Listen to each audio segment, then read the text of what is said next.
नमस्ते, मैं वात्सल्य और आप देख रहे हैं स्वधर्म। नक्सल मुक्त भारत मार्च 2026 तक संभव है क्या? ये देश दशकों से नक्सलवाद का दंश झेल रहा है, लेकिन समय आ गया है नक्सलवाद के इतिहास हो जाने का।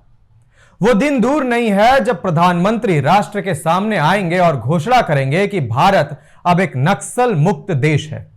इस बात पर विश्वास इसलिए भी बढ़ता हुआ दिख रहा है क्योंकि ताबड़तोड़ कार्रवाइयां हो रही हैं, ऑपरेशंस चल रहे हैं और हाई प्रोफाइल नक्सलियों को मार गिराया जा रहा है। खबर झारखंड से है। 10 लाख रुपए का इनामी और झारखंड जन मुक्ति परिषद का मुखिया पप्पू लोहरा उर्फ सूर्यदेव लोहरा को सिक्योरिटी फोर्सेस ने झारखंड के लातेहार जिले के इच्छाबार जंगलों में मार गिराया। एक अन्य नक्सली प्रभात गंजू, जिसके सर पर 5 लाख का इनाम था, वो भी मारा गया है।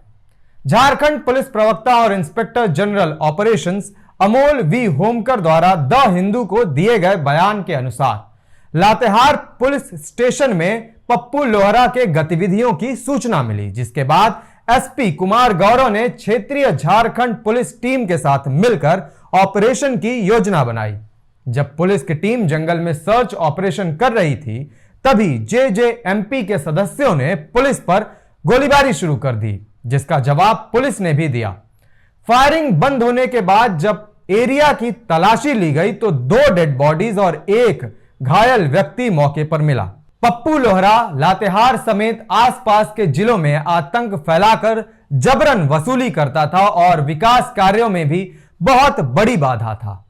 पप्पू लोहरा पर सितंबर 2021 में झारखंड जगुआर के डिप्टी कमांडेंट राजेश कुमार की हत्या का आरोप भी है। Minister of state for defence Sanjay Seth ने इस मुद्दे पर क्या कहा, आइए देखते हैं। कि खूंखार आतंकवादी जो कहते हैं माओवादी या नक्सली, उससे मुठभेड़ सुबह 6 बजे लातेहार के ग्रामीण इलाकों में हो रही थी और खूंखार जो पप्पू लोहरा और एक और नक्सली है, मुठभेड़ में दोनों मारे गए। 10 लाख का उस पर इनाम भी था। वो बड़ी दूर तक, खिलाड़ी के यहाँ तक उसका आतंक फैला हुआ था। पुलिस जवानों ने हमारे ललकारा और उसके बाद हमारे एक जवान को अवध सिंह, उसको गोली लगी है, लेकिन वह पूरी तरह सुरक्षित है। और देश के गृह मंत्री अमित शाह जी का संकल्प है कि देश से नक्सलवाद की समाप्ति। इधर झारखंड में पप्पू लोहरा मारा गया तो बुधवार को छत्तीसगढ़ के नारायणपुर जिले के अबुझ मद जंगल में बैंड नक्सली संगठन सीपीआई माओइस्ट का सुप्रीम लीडर, जिसे जनरल सेक्रेटरी कहा जाता है, नंबाला केशव राव उर्फ बसव राजू को सुरक्षा बलों ने ढेर कर दिया। उसके साथ 26 अन्य नक्सली भी मार दिए गए। यह कितनी बड़ी कामयाबी है, इसका अनुमान केंद्रीय गृह मंत्री अमित शाह के एक्स पर इस पोस्ट से लगाया जा सकता है। अंग्रेजी में किए गए इस पोस्ट में गृह मंत्री ने लिखा है कि नक्सलिज्म के विरुद्ध भारत के युद्ध में पिछले 3 दशकों में ऐसा पहली बार हुआ है जब जनरल सेक्रेटरी स्तर के किसी नेता को हमारे सुरक्षा बलों ने मार गिराया।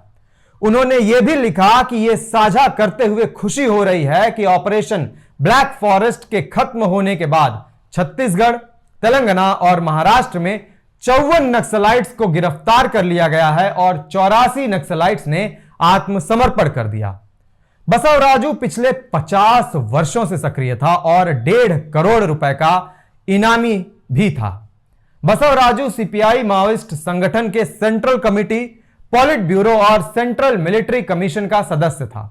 आंध्र प्रदेश के श्रीकाकुलम जिले के जियन्ना पेट गांव में जन्मा बसव राजू 5 भाई बहनों में से एक था और परिवार पेशे से किसानी करता था। बसव राजू ने रीजनल इंजीनियरिंग कॉलेज से बीटेक किया। रीजनल इंजीनियरिंग कॉलेज अब एनआईटी वारंगल के नाम से जाना जाता है। कॉलेज के दिनों में रेडिकल स्टूडेंट्स यूनियन नाम के संगठन से जुड़ने के बाद बसव राजू उग्र किस्म की राजनीति में आया। ऐसा भी माना जाता है कि 1989 और 90 के बीच बसव राजू ने आतंकवादी संगठन एलटीटीई से एक्सप्लोजिव्स और लैंडमाइंस में प्रशिक्षण हासिल किया, जिसके बाद उसने अन्य माओइस्ट कैडर्स को भी प्रशिक्षित किया और छत्तीसगढ़ तथा अन्य क्षेत्रों में कई हमले किए। 2001 में बसवराजू सेंट्रल मिलिट्री कमीशन का प्रमुख बना। 2003 में उस वक्त के आंध्र प्रदेश के मुख्यमंत्री एन चंद्रबाबू नायडू पर हुए हमले। 2010 में सीआरपीएफ जवानों पर हमले जिसमें 76 की मृत्यु हो गई और 2013 में झीरम घाटी हमला जिसमें प्रदेश कांग्रेस अध्यक्ष नंद कुमार पटेल समेत 29 लोग मारे गए थे। इन सब में बसवराजू की भूमिका थी। 2018 में बसवराजू सीपीआई माओइस्ट संगठन का जनरल सेक्रेटरी नियुक्त हुआ। द प्रिंट की एक खबर के अनुसार सुरक्षा बलों द्वारा नक्सलियों के विरुद्ध ऑपरेशंस में पिछले 2 वर्षों में 57% वृद्धि हुई है। 2023 में विभिन्न ऑपरेशंस के अंतर्गत 58 नक्सली मारे गए। 2024 में यह संख्या बढ़कर 237 हो गई और 2025 के अप्रैल महीने तक 201 नक्सलियों को मारा जा चुका है। इसके अलावा 2004 से 2014 के बीच नक्सल हिंसा की कुल 16,463 घटनाएं हुई। 2014 से 2024 के बीच इन हिंसक घटनाओं की संख्या 53% घटकर 7,744 रह गई। वामपंथी उग्रवाद से प्रभावित जिलों की संख्या भी घट गई। 2014 से पहले 126 जिले थे जो अप्रैल 2018 में घटकर 90, जुलाई 2021 में 70 और अप्रैल 2024 में और घटकर 38 रह गए। इस वर्ष अप्रैल में केंद्रीय गृह मंत्री अमित शाह ने कहा कि अब नक्सल समस्या केवल 6 जिलों तक सीमित रह गई है जो पहले 12 थे। इनमें छत्तीसगढ़ के 4 जिले बीजापुर, कांकेर, नारायणपुर और सुकमा, झारखंड का 1 जिला पश्चिम सिंहभूम और महाराष्ट्र का 1 जिला गढ़चिरौली शामिल है। माओवादियों की स्थिति अब साफ तौर पर कमजोर होती दिख रही है। सेंट्रल कमेटी की ताकत आधी रह गई है। पॉलिट ब्यूरो में अब केवल 3 सदस्य बचे हैं जिनमें सभी की उम्र 60 वर्ष से अधिक है और नए युवा कैडरों की भर्ती भी नहीं हो पा रही है।